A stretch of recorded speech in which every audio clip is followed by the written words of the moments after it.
What makes the Sawfly so special is the evolution of its design over the years. Something that started off as a simple pair of ballistic spectacles has kind of morphed into something that's bigger than the sum of its parts. A couple of examples: the nose piece. You think it's a very simple thing to put a nose piece onto a pair of glasses, but it has to be comfortable. It has to be comfortable all day. I mentioned that these guys are wearing these for 10, 12 hours a day. But the challenge is you're combining a soft component with a hard component. You need the hard component to snap into the lens, soft component for your nose bridge. And how do you do that and make this part very robust and hold up in the field? Well, we designed the tool to make this and to inject both materials at the same time, and they're chemically bonded together so they won't come apart. So two materials essentially in one part acts as one part. So small little change over the years to Sawfly of how we used to glue the soft part on. Now it's all molded in one operation.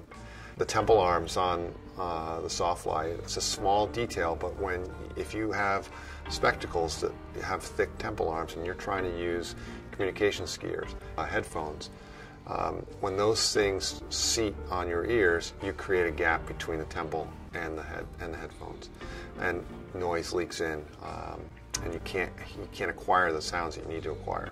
So we took the Sawfly arms and thinned them out, made them robust, but thinned them out so that when you put headphones on or comms devices on, it still has that great seal, so you're not going to get any noise leakage in there.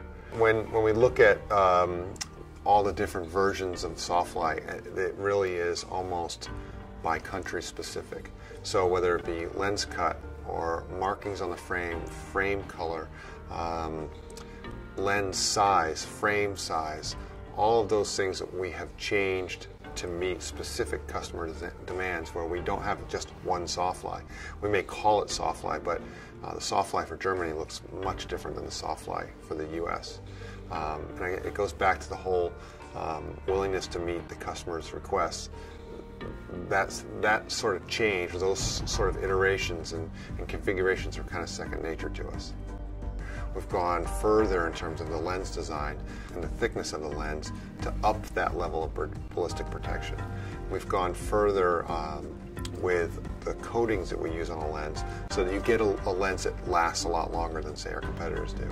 And we've gone further in the material science that goes into what we choose to mold this with, so that when anyone can do a stomp test, or you can wrap these things around your finger and they'll still work. But the real test is when somebody hits the ground, they need to put these on, they pull them out of the rucksack, and they know they're going to work. They're not going to be broken when they come out of that rucksack.